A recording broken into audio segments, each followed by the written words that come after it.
Welcome, everyone.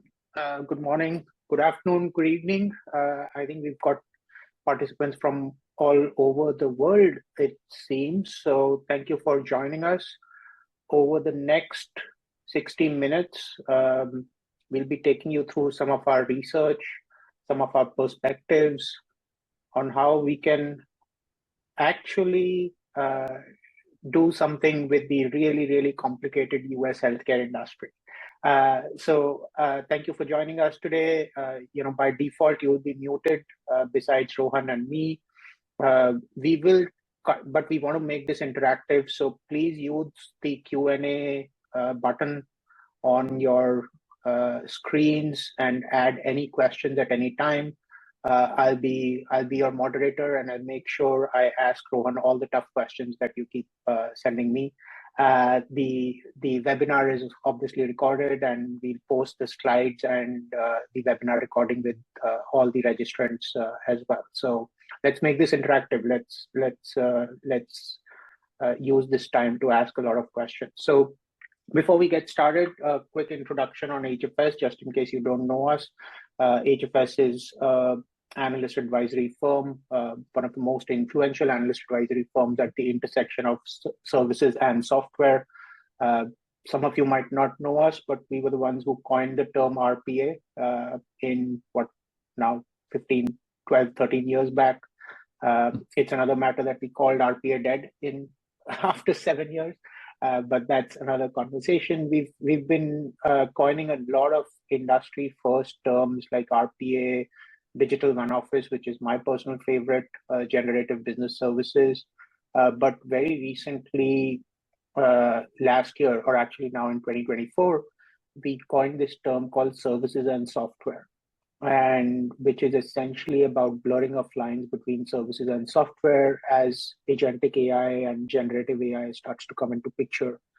And that's taking its whole own shape and is becoming a new category. And essentially in today's webinar, we want to apply that concept of services and services as software on a very complicated industry like the US healthcare system and see where we can go. But before we get started, when we at HFS look at the US healthcare system, we define healthcare as driving 4 real outcomes. Financial outcomes. The cost of care should be affordable. Experience. The experience of getting some healthcare should be good. Health outcomes. Ultimately that's got to be the number one thing. And equity. Of everybody having equal access to healthcare.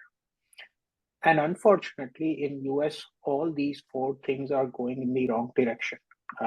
We spend close to 20% of our GDP on healthcare. Yet half of the US adults, I think, can't really afford healthcare insurance. We have perhaps one of the worst health outcomes amongst all the high income countries. The experience is frankly pretty bad. I'm supposed to be a healthcare analyst, and my wife and I keep fighting on how to understand these EOB statements that we keep receiving. So the experience is just bad. And equity, I think there are, whether we like it or not, racial, ethnic minorities fare far worse on US healthcare measures. So no matter how you slice and dice this industry, it's complicated. Nothing has been done much. There's a lot of political rhetoric, but it continues to spin the same way. And what we want to do today is look at what could be the impact of AI and what we call services as software, almost a new delivery paradigm, almost like a new category that can impact some of the healthcare outcomes that we're looking at now. Essentially, we're moving from the left-hand side of people-based IT services, business services, process outsourcing, static old annual contracts, to really driving IP-led execution, outcome-driven metrics is really where we are going with services and software. Rohan, if you keep moving, I think essentially, this is our vision for the overall services industry. And you can see we are progressing from the left towards the right. And as we move towards this concept of services as software, there are two things that will dramatically change. Number one, the capability model, which if you look at a staff org or, today most of the world is in technology-enabled services. It's largely human-led, with technology playing a supporting role. If we start to reverse that trend where it's always machine first and human is in the loop or is governing or is making sure the machine is acting in the right way, that's a fundamentally new paradigm. And what it does to the healthcare or any industry is it starts to change the economic model from being driven by a human-led rate card, FTE-driven model to a very non-linear model, which we think will have a significant impact on the concerns that we are facing in the healthcare. And last but not the least, if we go to the last page before I hand it over to Rohan, if we want to move to services as software, we have to look at how we buy and sell software and services in this industry as well. The whole IP for creating outsourcing contracts was created in the 1990s. And frankly, nobody has done anything with it. We still continue to buy, we still continue to have the dog and pony show, 12 to 18 months RFP driven, procurement heavy vendor beauty contests. And in today's world, 12 months is a long time. The market changes to just buy a service or a software. And that's the reason at HFS, if you want to move towards a services as software, towards an AI first contract, we're trying to completely revamp the way that we should buy and sell services and software, which should be more collaborative. It should be more about co-creation. It should be focused on problem solving versus, a beauty contest. And the contracts need to be future proof. So let me now hand it over to our healthcare guru, Rohan, to dive into some of these things and really talk about applying some of these concepts of both services as software and the AI first deal labs on the healthcare ecosystem and see what dent we can make. So over to you, Rohan. Thanks, Saurabh. I think our journey today will have three waypoints. First, let me set a little bit of healthcare context because the external pressures is what makes this really urgent. Second, the threat from legacy core admin environments, because that is where many plans are getting stuck. And the core admin vendor market consolidation heightens the urgency and the threat. And lastly, the so what? What does this mean to health plans and their technology environment is really a CIO opportunity, given that this is a leadership moment, not just a systems problem. So let's get started. Before I talk about the platforms, we need to look at the environment core admin systems have had to support for decades, right? The number of core admin systems have been in the market for well over 3-4 decades at this point in time. And so health plans are dealing with a simultaneous set of pressures from policy shifts, affordability, inflation, and tighter economics. Those pressures continue to expose the weaknesses in their operating models. And that is exactly why legacy cores have become such a visible problem as we go forward. At HFS, we reviewed the 12 provisions in the One Big Beautiful Bill Act, which reduces funding to Medicaid by approximately 10% annually for the next 10 years. And this will translate into reduced benefits, delayed and potentially denied care, and furthermore, increased uninsurance population and uninsured rates. Those effects are going to be felt across coverage types. It's not specifically to Medicaid. It'll impact Medicare, it'll impact the exchange markets as well as the commercial group insurance. While friction in care was already high, the legislative actions followed by regulations, both at the federal and the state levels, will make access to care even more challenging and at a price point that is going to be really hard to meet. And also operationally, this means reduced support, more administrative friction, and higher barriers to access, all of which will increase operational stress. Plans are being asked to navigate through more volatility with systems that were never designed for this level of responsiveness. And when the environment gets brittle, course become impossible to ignore. And so when we look at the projections across different coverage types going in for the next 7-8 years, it's going to shift radically as Medicaid and exchange enrollments decline rapidly over the next 12 to 36 months, and uninsurance rates will climb up to be double over the next 12 to 24 months.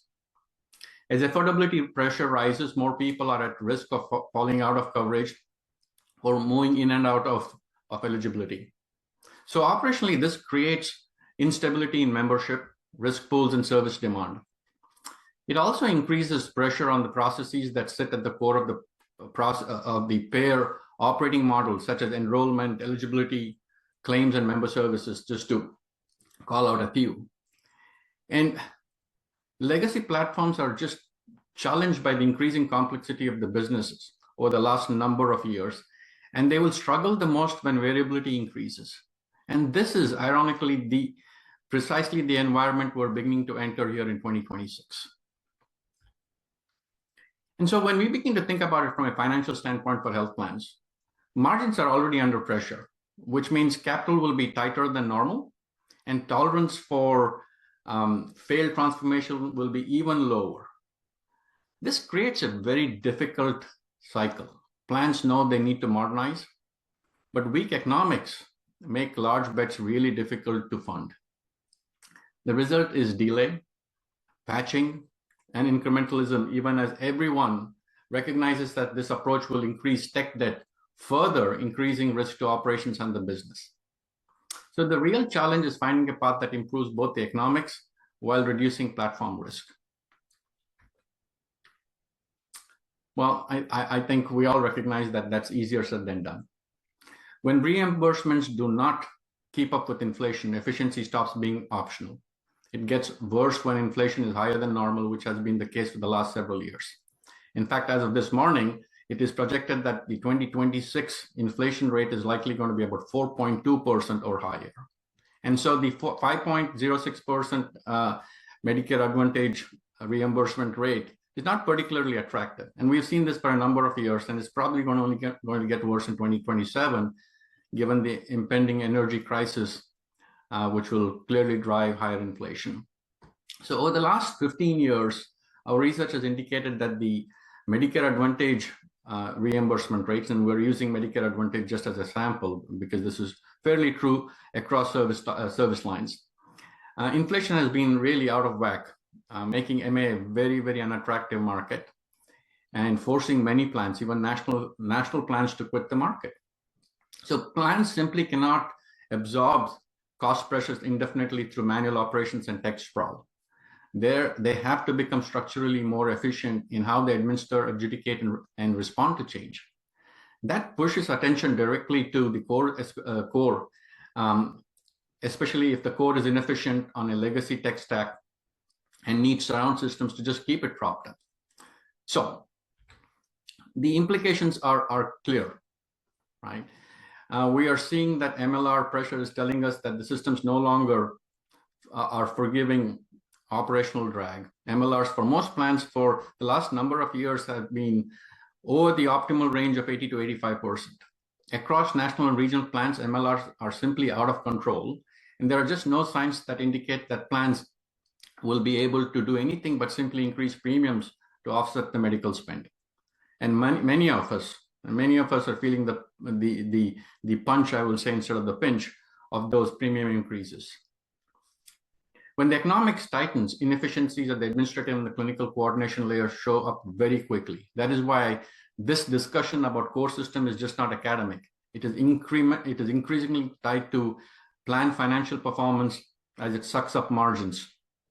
And so what I like to do is, having discussed the external pressures, let's now begin to look at the internal challenges for health plans. The internal issue is that many pair organizations are trying to respond with legacy CAPS environment that were built for an entirely different era. The result is that the core itself is becoming a constraint on adaptation, and that constraint shows up both operationally and technically for health plans. And financially for core admin processing vendors, as their demand declines, their purpose is definitely in question. So we've looked at these challenges across both the operational side as well as the technical side. Operationally, legacy CAPS environment creates high administrative costs because there's just too much dependency on manual intervention and patchwork processes. Claims friction becomes harder to remove because workflows are fragmented and exceptions continue to pile up. Regulatory updates are becoming very expensive and disruptive instead of being routine and configurable as they should have been. And as complexity rises, teams spend more time just stabilizing the system rather than improving the business. And that in there is the hidden tax of the legacy core that reflects in low productivity, higher people cost, and greater compliance risk for the business. And then technically, customization and architectural debt makes changes really slow, risky, and very expensive. Supporting multiple lines of business such as Medicare, Medicaid, group, etc. often becomes harder than it should be because the platform is truly not flexible. Interoperability, API enablement, and cyber readiness all become more difficult in an old, over-customized environment. So even when organizations invest around the edges, the underlying core is still limited in terms of its speed and its agility. And so incremental modernization almost never meets expectations or realizes the benefits built through hard-fought business cases. I've been there and I've fought this and seen this. And so when we look at the market, especially on the supply side, we're seeing a market where a small number of platforms, core admin processing vendors are beginning to pull towards the center. That matters because the market does not stay open indefinitely. It tends to consolidate around platforms with capital, with momentum and outcomes credibility. In other words, platforms that are waiting have to pay a strategic cost, and plans are just not choosing technology anymore. They're choosing which ecosystem they want to be part of as they go forward. And go forward, that choice will not really be only about technology, but also the delivery paradigm, which is something Saurabh already alluded to with services as software. And we'll get a little more deeper into that in the context of core admin systems here in the payer world.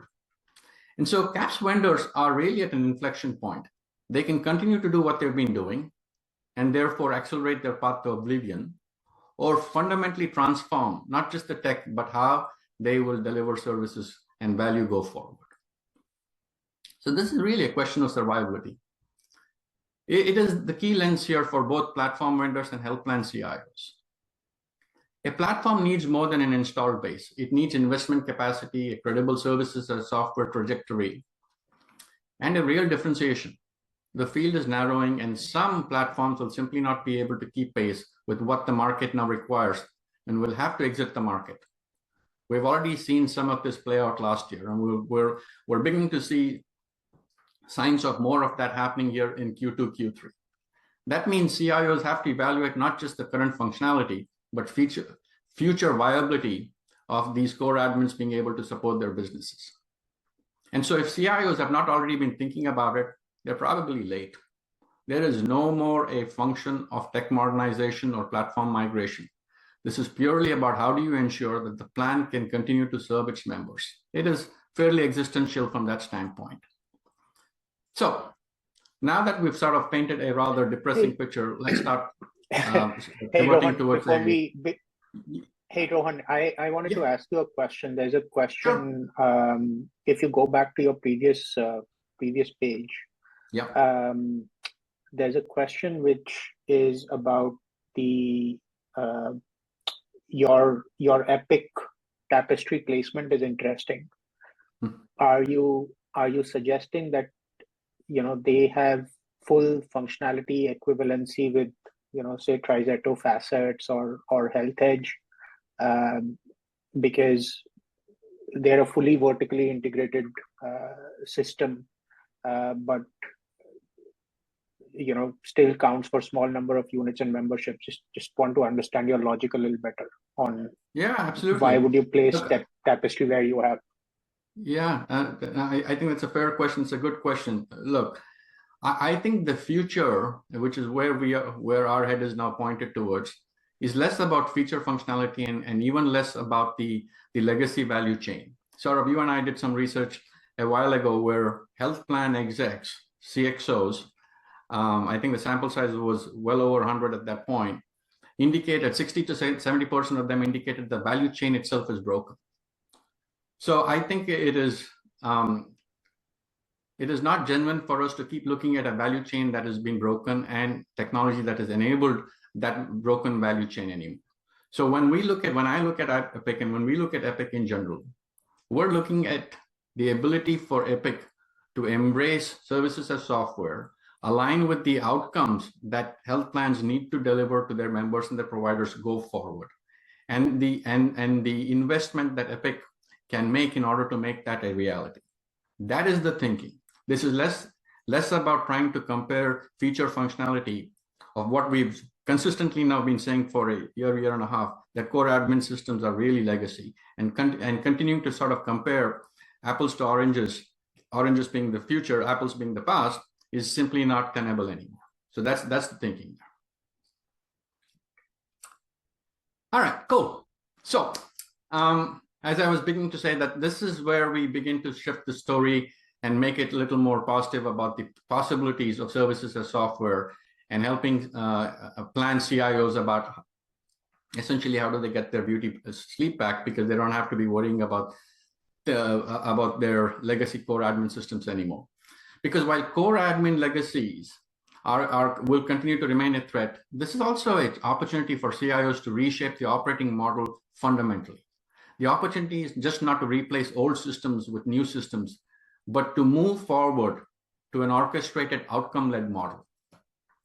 The leaders who are able to move towards services software will probably influence much more than just the technology, but they will help plans prepare for a new reality. I think that's very important to understand. Health plans across the country are facing a new reality of reduced public funding, increasing demand as we get older and sicker, and the potential to leverage AI to keep members healthy, to maintain or keep a healthy quality of life, all of which will have positive impacts on plan financials. Right?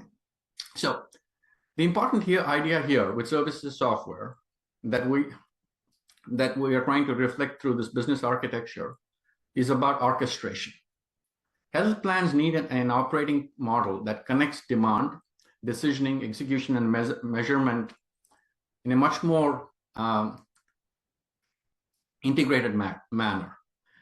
Instead of thinking and processing in silos, this architecture enables viable ways for work decomposition, routing, accountability, and outcomes that meets the demands not only of just today, but of the future. It brings together software partners, internal teams, and expertise as one coordinated execution layer.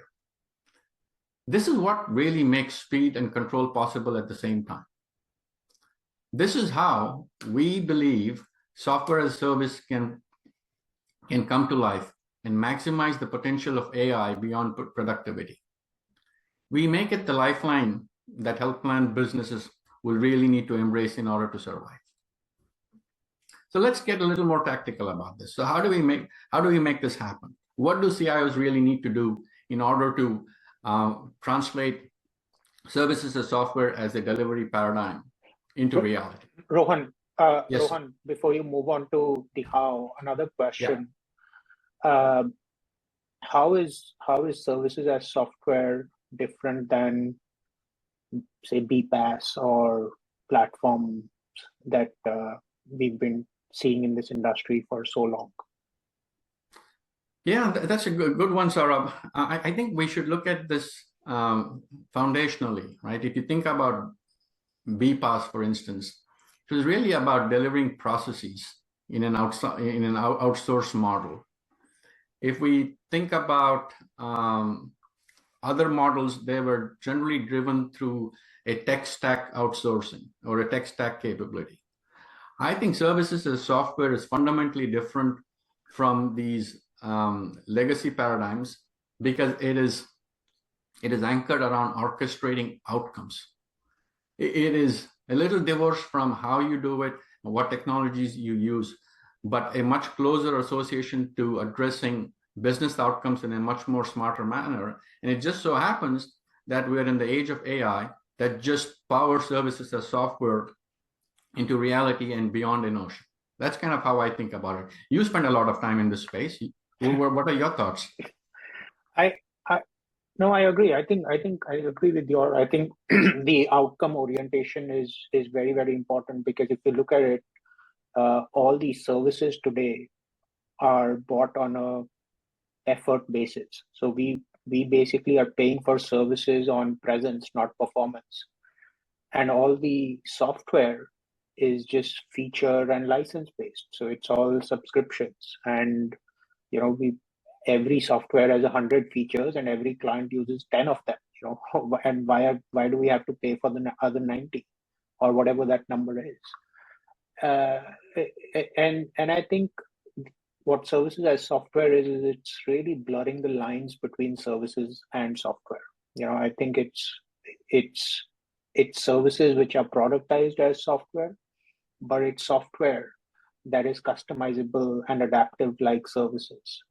And that's the power that AI brings into a services as software business architecture.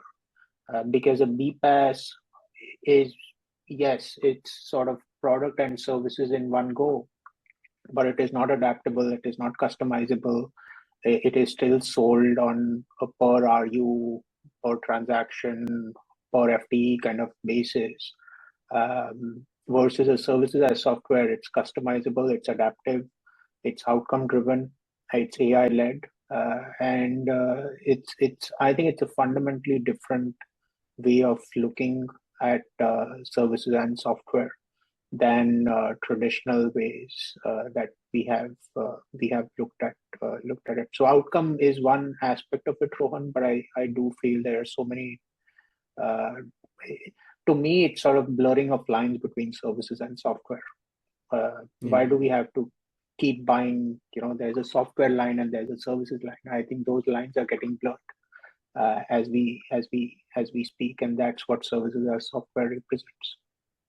Yeah, couldn't agree more. In fact, since you brought up the quadruple aim of care, from a healthcare standpoint, I would argue that some of these legacy models, be it BPaaS or others, have essentially been about trying to address just the cost and experience attributes.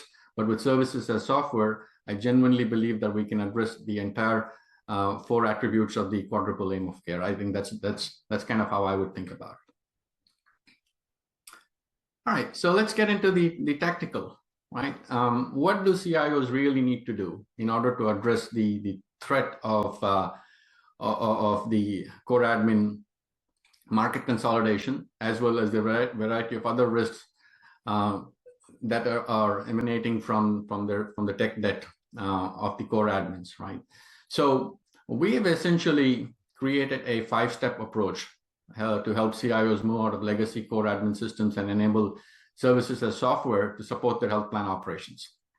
Now, I will stress that this is not a technology migration, but it is a mental model transition to a different way to deliver very high quality value at a price point that is very likely going to be lower than the current run rate, with a higher degree of predictability of outcomes and resilience to match the need of the hour. So let me sort of repeat that. It is not a technology migration, but a mental model transition to a different way in which services and support can be delivered to the business. The way to make this manageable is to start with a service line where complexity is lower and that the health plan has a higher level of control over the service line. And a good example would potentially be a group plan versus a government-sponsored plan. The second step would be about choosing a partner. Again, this is about orchestration. And orchestrations are best enabled through an ecosystem. And so the second step is about choosing a partner, one that can enable services as software, and is willing to sign up for business outcomes delivery and be a compliance fit, not just trying to address a feature a feature functionality count. And then structure the commercial model around clear business metrics, predictions, and accountability. Again, be very, very biased towards meaningful business metrics, not technology metrics. Because let's just be honest, who cares about high availability if providers don't get paid on time and members are not able to get authorizations in time for care? Availability doesn't mean anything. CIOs really must collaborate with service line leaders to really understand what is important to the business, negotiate those metrics with a SaaS enabler. And Saurabh has already alluded to the HFS AI First Deal Lab, which is an extraordinary foundational capability for both vendors and the enterprises to be able to come together in order to figure out what kind of a partnership they can put together looking forward. The third piece around here is really about migration. It is migrating plans in control stages so you can reduce disruption and learn as you move forward. And finally, make sure that legacy is actually retired. And do not allow that to morph into some sort of a mutated creature that can continue to cause more harm in semi-retirement. I'll tell you, we've all experienced those so-called retired systems that really have gone nowhere, but are just sitting in the dark and causing more trouble. Right? This is sort of the 5-step plan that we think is extremely practical and is achievable in a finite amount of time. And let me talk about that finite amount of time. Now, one of the risks as we think about the finite amount of time is the myth that existing legacy cores or the migration of existing legacy cores has to be a massive, high-risk, big bang transformation. Well, it does not have to be. The practical path is a phased acceleration. Move deliberately, create proof points, reduce risk, and then expand. That gives organizations a way to build confidence while still moving fast enough to matter. The real danger is not moving too quickly. Rather, it is moving too slowly to escape the drag. Or more can move a service line or even more in a calendar year targeting transition aligned with the enrollment window. So let's just take a use case here. Let's start in January and finalize the service lines that need to be moved by the end of March. Health plans know exactly what service lines have low complexity but have a high impact by moving it off legacy onto services as software. In parallel, begin to identify a services as a software enabler to include demos, simulated transition pathways, and reference checks. Again, let's be honest, there are not a lot of SaaS enablers at this point in time, but more and more are definitely coming into our vision. So it'll take a little bit of a while in order to find a really viable and credible partner. Again, I'll call out the HFS AI First Deal Lab here because it's an interesting interesting construct to help enterprises and vendors create a contract that is future facing and that can be delivered through services or software. Now, let me just say, just do not even contemplate of leveraging legacy contracts in this kind of a scenario, because that will just leave you exactly where you started with nothing to show for all of that effort.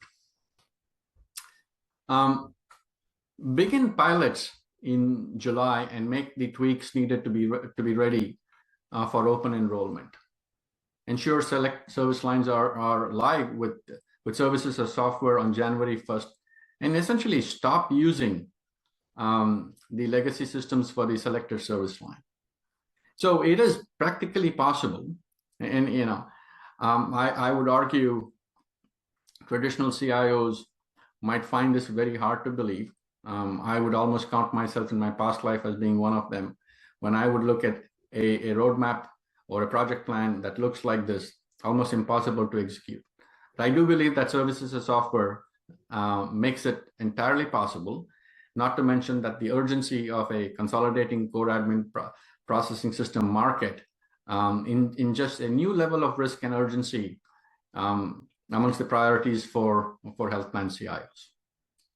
Let me just end here with the bottom line, which is that the legacy core environments have reached their ceilings. I don't think there's any doubt or debate about that. They are too damn expensive to maintain. They are too damn slow to adapt and too limiting in a market that now demands another level of agility. The idea of fixing things in the margins or partial fixes and perimeter modernization will not solve the structural challenges that health plans have. And CIOs need a credible exit plan, a credible exit path that changes both the platform base and the delivery model around it.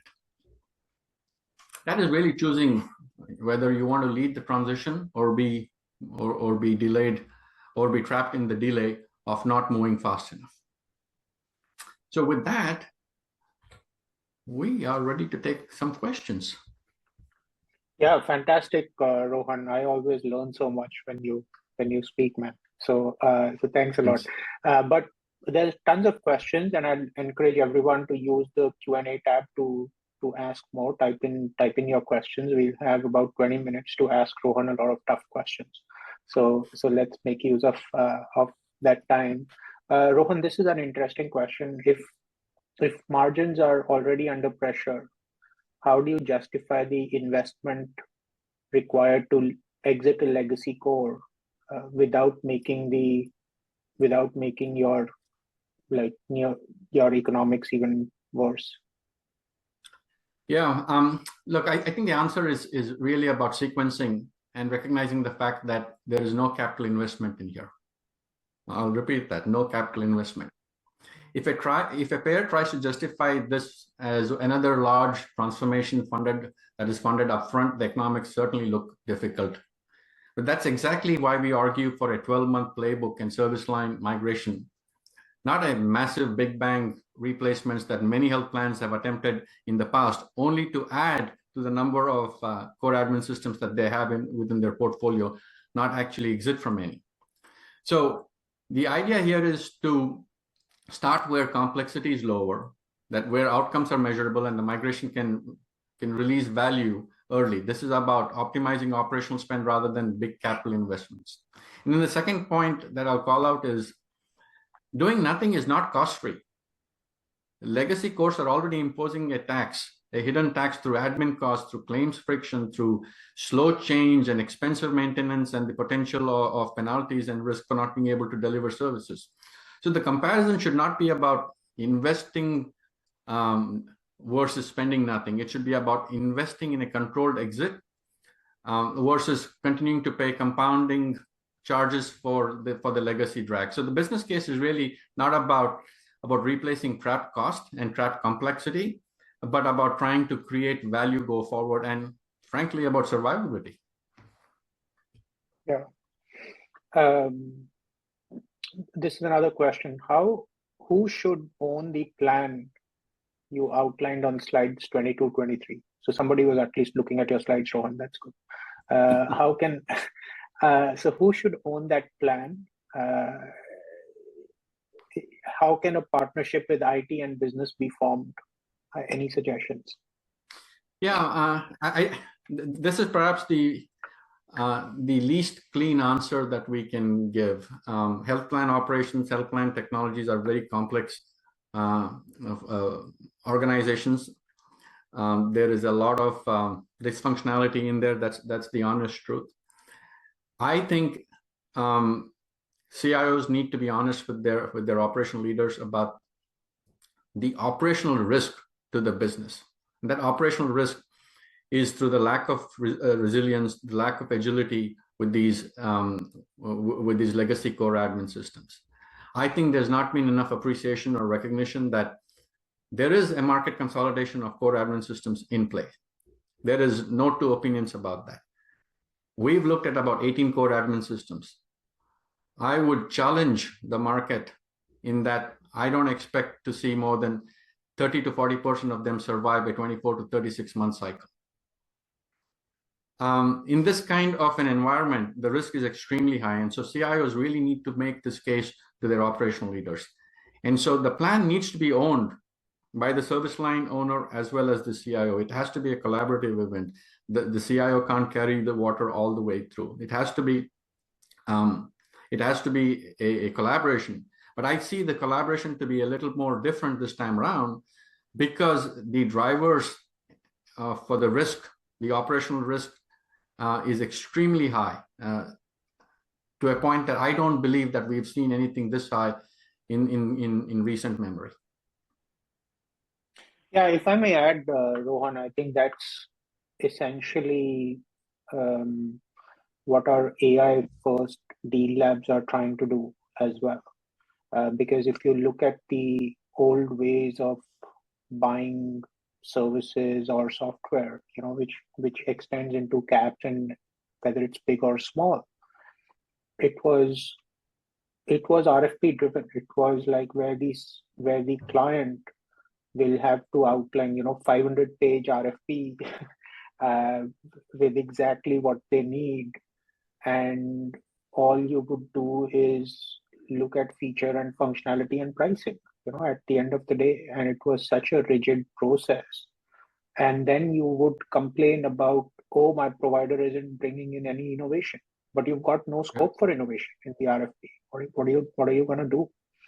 And then by the RFP, just the RFP itself, I've seen, Rohan, in healthcare, it's taken even longer, but the RFP itself is a 8-month exercise. The world changes in 8 months today, and then it's sort of driven by the IT, it's procurement led, and all of those things. There's hardly any collaboration in those. I think we're changing that mindset, and approach also needs to change. You have to get all your business and IT and procurement stakeholders on the same table. Have a frank conversation with the providers. CAPS is not like you are dealing with 500 vendors. It's almost a monopoly with 2 or 3 more credible players. So it shouldn't be that hard to spend a day with each of the providers and ask them, what are you going to do about it, right? I think let's just sometimes we make our own lives too complicated, is what I feel, by creating such rigid processes. Some of this has to be a little bit of co-creation, bring people together, have an honest conversation on some of these things, and see where it goes. But good.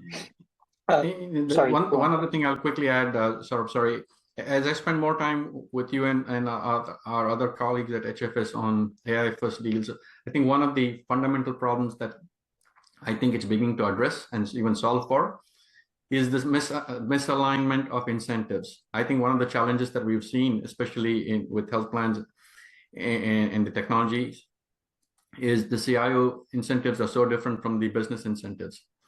I think the notion of bringing them together in the services or software paradigm intrinsically brings their incentives together, in allowing them to orchestrate these outcomes together.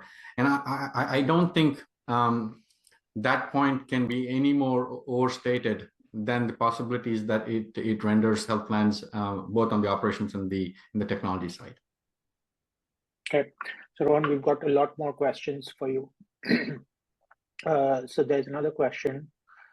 With legacy systems that are tightly integrated in a platform as service organization, enabling AI has been a challenge in terms of integrations, data quality, infrastructure.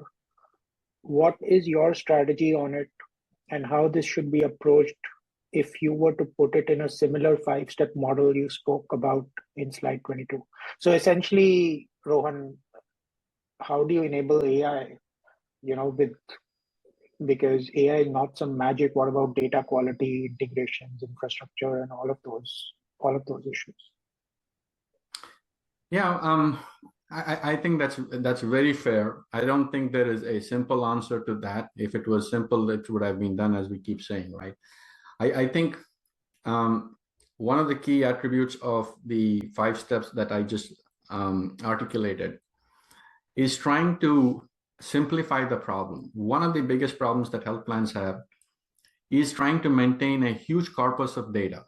80-90% of this corpus of data is absolutely unnecessary. And I'll give you a specific example. There is no reason why health plans should maintain 10, 15 years worth of plan data on their systems. When in reality, whether it's a contractual requirement or not, you don't really need more than 2 years worth of data. If you can simplify the corpus of data, then some of the challenges that were intrinsic to the question are simply solved for right there. If you have a simplified corpus of data, then enabling AI on top of that is a much easier solution. Then the other thing that I'll call out as well is that if the fundamental mental model begins to change towards a core set of outcomes that need to be achieved, and begin to divorce ourselves from sort of the process-oriented, legacy process-oriented delivery, if you would, then again, I would argue that services as software makes it much more easier in order to deliver and achieve such outcomes. I think one of the biggest challenges that I foresee with health plan operators and technologists is that it is hard to see the forest through the trees. We've been doing the same thing for 10, 15, 30 years. It is very hard to shift and say, oh, wow, services as software, it will bring us to nirvana state. It might, but we need to rethink about how we do delivery, how we achieve those outcomes. If we attempt to achieve the same set of outcomes using a huge corpus of data that is absolutely polluted with noise and useless information, and I don't think you can achieve that. You need to fundamentally change how you're thinking about it and how much of data you really, really need in order to achieve the outcomes of the future. Yeah, Rohan, somebody gave me this analogy a couple of days back. Is, when dishwashers were invented, the way that you wash your dishes with hand and the way that you wash your dishes in dishwashers is completely different. You're standing up, you're sort of scrubbing a dish and then rinsing it. Here it's a completely different thing. You have to bend down, put it here. That's the only way dishwashers could work, because we did process reengineering and it changed the whole thing. Imagine if the only other way was to create a humanoid and who can stand and scrub dishes like us. And that's what we've been trying to do, is unless we change the way that we do some of these things, it's fundamentally it's changing behaviors and it's training a different kind of a muscle memory, right? Exactly. And I think there is a bias towards wanting to use a dishwasher the same way that we've been washing dishes in the sink, and it's just not going to work. It's just not going to work. Yeah. All right. So buy a dishwasher, guys. There's another one. This is interesting. What impacts do you see consumer AI and provider AI, whether in EHR or above EHR, creating new different pressures on the operating model assumptions of healthcare peers?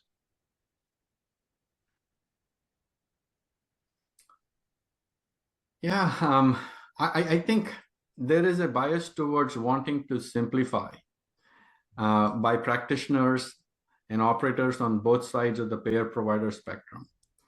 But I think the business incentives prohibit that happening. So I think we are cursed to be to a point where we have to do this in silos. Providers will do their thing in the provider systems, whether it's in EHR or other surround systems, and payers are going to do it in their own systems, whether it's a core admin system or the future SaaS-enabled system, in order to achieve those operational metrics. But I don't see AI in any meaningful manner bringing payers and providers together, especially from a system standpoint, not at this point in time. Yeah, no, that's very clear. This one is more focused on Epic. So you mentioned Epic is prioritizing experience, not features. This is due to their provider side infrastructure linked with Epic Payer Platform, would you say Oracle is also seeing this kind of success Epic has had with the payer core? I wouldn't say that. I think Oracle and Cerner have a little bit of a different strategy. And at this point in time, they're losing market share for a variety of reasons. I think they will overcome that. I think their investments in AI and in the cloud will probably help them from an infrastructure and delivery standpoint, but they're not quite there as yet. I think what we need to understand is how the provider business is beginning to reshape itself. There's been a lot of consolidation amongst providers, and we will probably see a lot more consolidation. And through that consolidation, we will also see a lot of facilities being shut down. A lot of hospitals will see closure. But at the same time, we will see care delivery migrating away from hospitals into ASCs and other forms of care delivery, right? And in this kind of a context, the role of a big EHR is in question, right?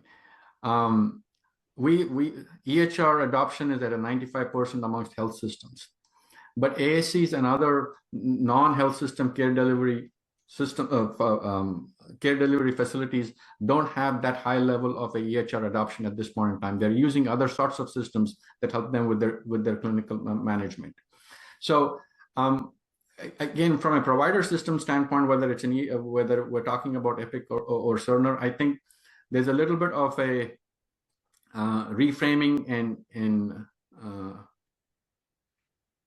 reconfiguration of the marketplace that is happening in there. I think because Epic has had a running start and has had more success and have a certain interesting way of doing business, they are where they are. But I don't believe that is guaranteed to be future success for Epic or a guarantee of future failure for Cerner. I just think this is a point in time situation that will most definitely change as we look forward. Okay, Rohan, we've got a couple of more questions. Let's squeeze them in. The critical path for new implementation is often integrations. The surround of the core solution is more difficult to move than the core itself, which I think is a fair point. How are you recommending the challenge to be addressed? It can't be just APIs. Yeah, I mean, I think we need to fundamentally go back to the business and ask them what is it that they want to achieve. And my suspicion is there is often a lack of clarity amongst the operators, and I don't mean technology operators, I mean business operators, in terms of how they think about success in their business and at what level do they think of success. So if you were to speak to a claims organization in a health plan, they might probably talk about it in terms of auto adjudication rates. But truly, from a plan standpoint, is a higher auto adjudication rate a function of success? I don't know. I doubt it. I don't think it really matters, right? So I think there has to be the right level of a conversation and a right level at which business metrics are defined, short of which we will continue to be in this rigmarole of a lot of noise at every level, right? If we just think of from a hierarchy standpoint, a manager wants to see a whole bunch of success metrics that their bosses may or may not want to see. And that is reflecting into a variety of surround systems and the integration challenges and what have you. So to me, this is less about a technology problem. It's more about a business problem. And that is where the opportunity lies. No, I completely agree, Rohan. If I may add to that, I think it's absolutely, it's not just a healthcare problem, to be honest. We've seen a SaaS sprawl in practically every industry. There's just tons and tons of, like I had a workshop with a client in the CPG industry just yesterday. They have like 2,000 applications. Wow. Like for what? Right? I met a CIO of one of the big 4 energy companies, and he asked me a question, Saurabh, do you know how many apps we have? And I said, look, if he's asking me, it must be large. So I said 1,000. He said, we have 20,000 applications, and those are the ones that we can count, right? So I think there has been a SaaS sprawl across every industry. We've been buying a software for every little piece of thing that we want to do. Obviously, you will need the core, whether it's Epic or whether it's a SAP in other industries or what have you. You'll need that core system of records. But the systems of engagement around it is just bizarre. And honestly, I think that's where agentic AI could be a fantastic way to relook at this SaaS sprawl. Now, you will need an agent orchestrator as well, but you don't need software for everything. I think this is where agentic AI, that's why we started to see the SaaS collapse, right? Where the market valuation of software players went down by crazy 30% or so, because everybody's fearful of that fact that these agentic AIs can start to replace these. Like, you don't need 500 workflows around your core, whether you're a healthcare or what have you. But one, I think to your point, have a real conversation on, do we need those 2000 applications? And then second, if for those you need, start to look at better adaptive. This is what services as software is: better adaptive, more customizable agentic solutions. So look, we're completely out of time. Rohan, as always, thanks a lot for sharing your experiences, your research. It's fantastic. As I was saying, I always learn a little bit about healthcare when I talk to you. So thanks for giving me the opportunity to moderate this. Thank you, everyone, for joining. Some very, very difficult questions. But Rohan, I think you answered them very well. We have a few more that we couldn't answer, but Rohan, let's you and I look at those and see how we can respond to them offline. But thanks a lot. I do think we need to start looking at things a little differently. We have the technology, we have services as software, agentic AI. We've got all the tools now to start making a dent into some of our legacy problems. All it needs is a little bit of outside the box thinking, as Rohan was saying. So with that, on a more hopeful note, thank you everyone for joining us, and have a great rest of your day.